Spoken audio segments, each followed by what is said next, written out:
আরে বাহ, জমিতে তো আমার ভালোই ধান হয়েছে মনে হচ্ছে। খুব সুন্দর ধান হয়েছে। আর কিছুদিন পর পাকবে, কাটতে হবে এবার।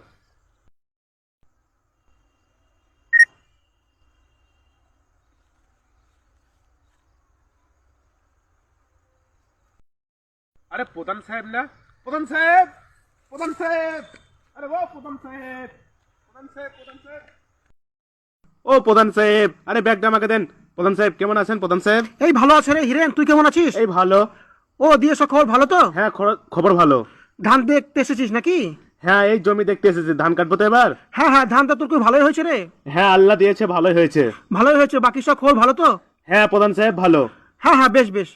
প্রধান সাহেব একটা কথা বলবো। হ্যাঁ বল বল। ওই ঘরের ব্যাপারটা একটু দেখেন আমার। হ্যাঁ দেখবো, তোর কথা মাথায় আছে রে, দেখবো দেখবো। দে ঝুলাটা দে। আরে না না প্রধান সাহেব, আমি নিয়ে যাই, চলেন। যাবি বলছিস? আমার বাড়ি অব্দি যাবি? হ্যাঁ চলেন। বেশ চল তাহলে। ধান তো সব কাটা হয়ে গেল, ধানও তুলে নিলাম। এবার ভাবছি জমিটাতে একটু সরিষা লাগাবো। যাই গ্রামের ট্র্যাক্টরটাকে একটু বলে আসছি, গা চাষটা করে দিবে।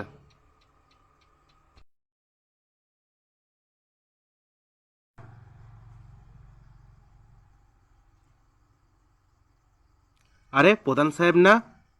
ও প্রধান সাহেব, ও প্রধান সাহেব, দাঁড়ান দাঁড়ান দাঁড়ান।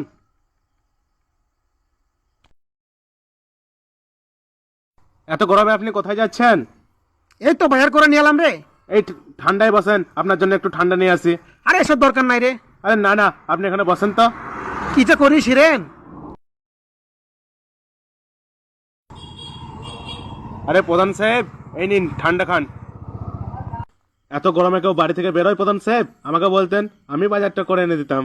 আরে কি যে করিস তুই হিরেন, ঠান্ডা খাইয়ে ছাড়বে আমাকে লাই। খান খান, আপনার জন্যই তো আনলাম। এই গরমে বাইরে কেউ বের হয় প্রধান সাহেব?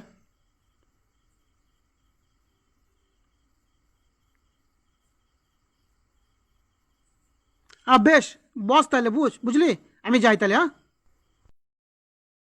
হিরেন, ধর খেয়ে নিস বাকিটা।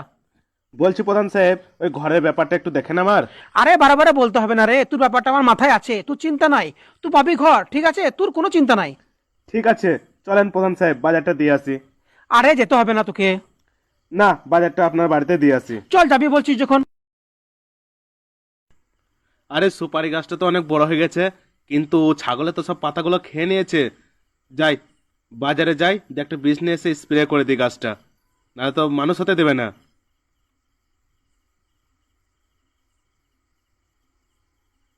আরে প্রধান সাহেব না?